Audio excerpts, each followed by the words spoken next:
Stasis Titan, also known as Behemoth, is actually one of my favorite classes in all of Destiny. Or I guess it's a subclass, but I digress. The reason why I call it a class is because I often forget that I'm playing Titan, just because of it's a very non-Destiny-esque approach to a subclass, and I really like that. Whenever I first saw Stasis, like the previewing for Beyond Light, I seen Behemoth and was like, holy cow, like that looks insane. I really want to play that. However, I didn't really get around to playing it until Season of the Lost, almost a whole year after Beyond Light's release. Where the first build I ever made with Behemoth Titan was the Augur Scepter, like, super infinite HP, infinite super build. Which, like, that was a whole thing. You can't really do that as effectively anymore. Nor can you do the current build that I'm going to show as effectively anymore. However, before you click off the video, you can still use it relatively effectively. It's just the component of slamming your Behemoth over and over and over inside of the mini bubble doesn't really work anymore after the Season of the Plunder. And because I procrastinated so long on this video and just took so long to finish getting all the ideas and things together, I, kind of missed the window. I still have some clips of reference for this, but the super slamming part of it's not as good. And I'm going to give a full disclaimer before I even jump further into this video. This will never be as good as Hammer Titan is. It will never be as good as Shield Bash is. However, it is a lot more fun and a lot more engaging than running around and throwing your hammer at the floor for 25 minutes straight. As you can see, I'm all over the place. I'm all over the place, blowing stuff up, swinging, icy fists at shields that don't take damage, shooting Aeos Luna at enemies, shattering crystals. There's a lot going on, and it's a lot of fun, in my opinion.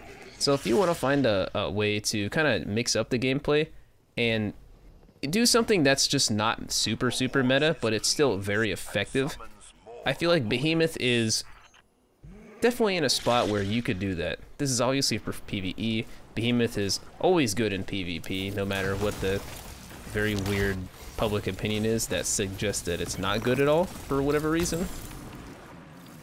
Without further ado, we're gonna go into the meat of the video.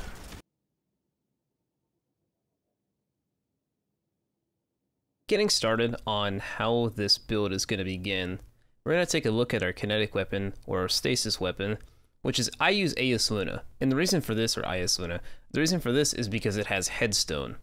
Headstone has a really strong synergy with two components of this build. That is, I believe it's Whisper of Rending and Harmonic Siphon. There will be more on that in a moment. If you don't know what Headstone does, it creates a little stasis crystal depending on the enemy you kill, if you get a precision kill. And so what you can do for that is you can shoot that crystal and blow it up and do shatter damage. How this synergizes with Whisper of Rending is it makes it so that you can just shoot it one time. So it's just like, bam, you one-tap the enemy, bam, you one-tap the crystal, and you potentially get like 2 or 3 kills off of that. There's a little bit more that goes into this. So there's other weapons that have Headstone, like the Forensic Nightmare from Season of whatever Witch Queen was. And in even this season, Season of the Plunder, there's an SMG called Blood Feud, which can get it. However, I still prefer Aeos Luna because you can just one-shot the crystal and be done with it. The next thing is Edge of Action. Edge of Action is an exotic glaive that you get from doing the Relic Data quest, I think. It's like the mystery quest from Witch Queen's release. If you do it on Titan. If you've done it on another character, you can still do normal Wellsprings or Master Wellspring for the other patterns. I got both of mine in 29 runs, which is apparently extremely lucky, but whatever. I don't have any other data to go off of on that, so that's cool to know. The synergy here is that this has a special effect where once you get full charge on the glaive, so like your shield's all the way up from shooting enemies, you get this passive, or an active ability called Remote Shield, and it's manually activated by holding the reload button, and you can shoot a little mini sentinel bubble. So if you've ever seen that little sentinel bubble, that's where that came from, was from this glaive. As far as a power weapon, you can really use what you want. I prefer to use Bump in the Night, or any other stasis weapon, so Reed's Regret's also good here. I just use this Bump in the Night because it's got Demolitionist, it's got Chill Clip, and it's just an all-around not awful rocket. And I use Stasis specifically because of Font of Might, which will be shown in the armor mods here in a moment. As far as armor goes, I'll talk about the stats first. You pretty much target 2 stats ever here, which is resilience and discipline. As long as you have both of those at 100, you're pretty set. Any other extra stat points that you may have or mod slots for stats, just throw them wherever you want. Recovery is pretty recommended, but is also obsoleted by Rime. Strength is obsoleted by Tectonic Harvest. Mobility is practically useless. And intellect is, pretty much useless. So I come to the conclusion of just focusing recovery with extra stat points.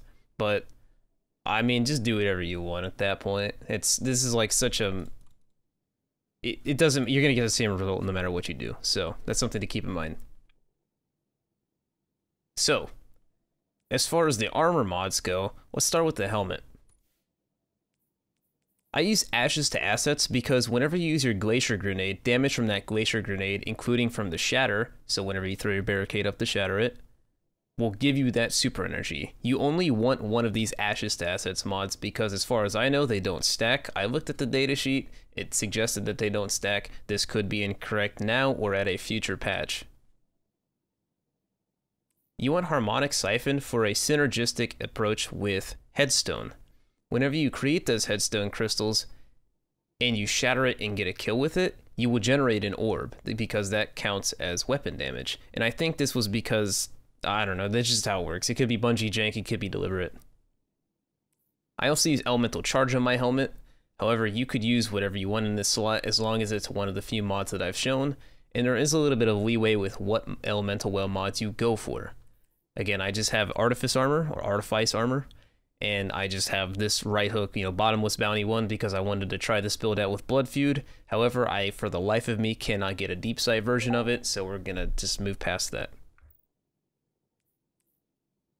As far as my gauntlets go, the exact same thing that you traditionally find on more grenade-heavy builds, which is a grenade kickstart, just one of them. You could throw 2 of them if you want. In fastball, I just like how fast fastball throws and like how linear the curvature is. If you have really good armor and you hit those stat checkpoints, you could actually drop this discipline mod and go for double grenade kickstarts in elemental shards or elemental charge. And this would be really nice. So instead of 15%, you get 25% back off of your grenade whenever you throw it. Something to keep in mind. And for my exotic, I use Heart of Inmost Light. And on that Heart of Inmost Light, I just use 2 resist mods, a stat mod, and energy converter. What energy converter does, as you can read in the thumbnail here, to give a very, very brief explanation, whenever you throw a grenade, you just get super energy as long as you have lower than 50% super energy. This is extremely strong with spamming the Behemoth super, and it just enables you to get more and more and more and more and more Behemoths out in just such a short amount of time. Because your grenades are going to get thrown a lot, you're going to have the really fast cooldown timers. Which brings me back to Heart of Inmost Light. Heart of Inmost Light's exotic effect pretty much gives you, I think it's like 800% faster ability cooldowns whenever you have like all the empower charges going. So as you can see, when you use an ability, it empowers the other 2 abilities. So you could like throw your grenade, pop your barricade, and then go like melee or Howl the Storm or something like that. And you're gonna have super, super, super, super fast. So that's something to keep in mind. On my boots, I'm just running a Glaive Scavenger and Well of Restoration. You could even go for Orbs of Restoration, which would be a little bit more optimal here. However, something to keep in mind is that a lot of this could be subject to change because of your armor. You might have to run like a mod in here and you wouldn't be able to fit this, this, and this. Just keep in mind that legs are expensive and I believe helmet's typically expensive because of finders. I use Well of Restoration because it just keeps my ability cooldowns really, like they give them a very high uptime, which means that they are off cooldown more often than not. And this synergizes well with elemental shards because I'm almost always going to be generating shards. And finally, for the class item, this one's really easy. This one's one of the cheapest, so you throw your most expensive mods on this one traditionally. I've just got a recovery mod, 2 utility kickstarts, and a Font of Might. The Font of Might is simply because you should have almost a 100% uptime on this, and it synergizes well with our heavy weapon and even our AS Luna because it's going to be stasis. So with all that in mind, you could shuffle these mods around, select them how you will. This is just what I run and what I can recommend for the stasis build. Alright, so we're finally gonna talk about the subclass setup. So I use Towering Barricade so that I can shatter the Glacier Grenades. I prefer Strafe Lift. This is obviously completely preferential. Shiver Strike is obvious. Glacier Grenades is the first requirement here, and this is so that you can throw these grenades and shatter them with the Towering Barricade, and it's virtually just a nuke that goes off whenever you do this. And because you have really high discipline, and you've got grenade kickstarts, and you've got elemental shards and all these things, you are going to have very, very fast grenade cooldowns, so you can spam these a lot. As far as our aspects go, I prefer to use Tectonic Harvest and Diamond Lance.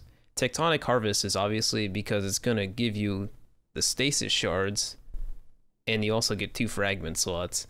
Diamond Lance is good because you get a little bit of super energy off of it whenever you throw it, and you also get 3 fragment slots of this. If you want to use Howl of the Storm, I believe that you can use this effectively. You just lose out on one of these shards or fragments, and that could be problematic depending on what kind of armor and what kind of setup you're running. As far as fragments go, I use Conduction, and this is because it gives you the resilience stat, and it also makes it so that the shards track you, which is just nice. It's a nice QOL. Shards is really good because it gives you your grenades back and also gives you 10 more resilience, thus requiring less armor and less mod slots. Whisper of Rime makes it so you're virtually invulnerable whenever you get this combo going, because you just get overshield, and this counts for, I believe, Behemoth crystals as well, which is really crazy to me. Rending, as was explained before, whenever you spawn your headstone, you can destroy it faster. Pretty self-explanatory. And Whisper of Fissures doubles the damage of the shatter, so that's obviously pretty important for your in-super DPS rotation. Alright, so with all of that out of the way, let's get into the gameplay loop and how you're actually supposed to play this. So your number one idea is to have your glaive charge fully charged and your behemoth super ready to go. Whenever the boss spawns, you're going to activate your bubble, shoot the bubble right underneath their toes, and you're going to pop your behemoth. You might get stomped, so you just got to melee back in. From this point, you're going to go right into the middle of the bubble and spam the heavy attack. What this is going to do is cause the crystals that would spawn normally from your heavy attack to spawn directly underneath the boss and inside the bubble and shatter themselves repeatedly, which leads to some pretty nice DPS. Unfortunately, prior to this season, this did a lot more damage because all of the crystals would spin around in the bubble and then shatter, but now it seems like you only get about 3 crystals shattered versus the 7 or 9 that you got before, which is very unfortunate. And here I'll just demonstrate a little bit of a clip to show just how much damage this actually was before this season.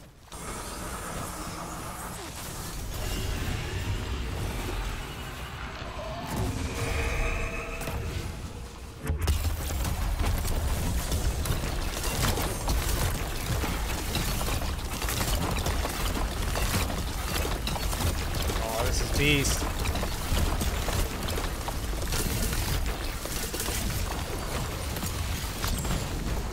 So as you can see, it's still pretty good, it's just not quite this insane anymore. And just from looking at the video, you can see that the stasis crystals interact quite differently with the bubble there. This used to be doable with the Sentinel bubble, but it just doesn't work anymore. So this feels like a deliberate change on Bungie's behalf, but there is no mention of this, so it's very hard to tell. Beyond that change and beyond the super DPS rotation, the ideal approach to the gameplay loop is maximizing your super gain so that you can spend the most time in Behemoth super. What that looks like is throwing as much grenades as you can, getting as much grenade damage kills as you can, and just utilizing the toolkit to the best of its abilities, right?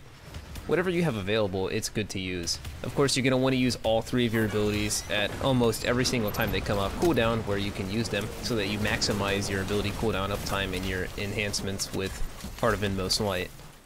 Beyond that, it's pretty much just kind of played how you want to play it.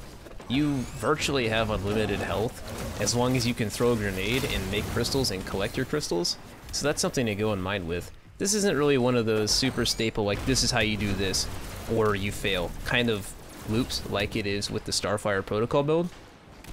And that's kind of all I have to say about this build, honestly. there's not much more I can say regarding this video. I finally got this out, finally getting this video done. Unfortunately, it's a little late because this build isn't quite as insane anymore, but I still have a lot of fun, and this is easily my favorite build in all of Destiny 2 right now. So, maybe Strand will bring something cooler, maybe not. Either way, I hope you guys enjoyed this. I hope you have fun with it.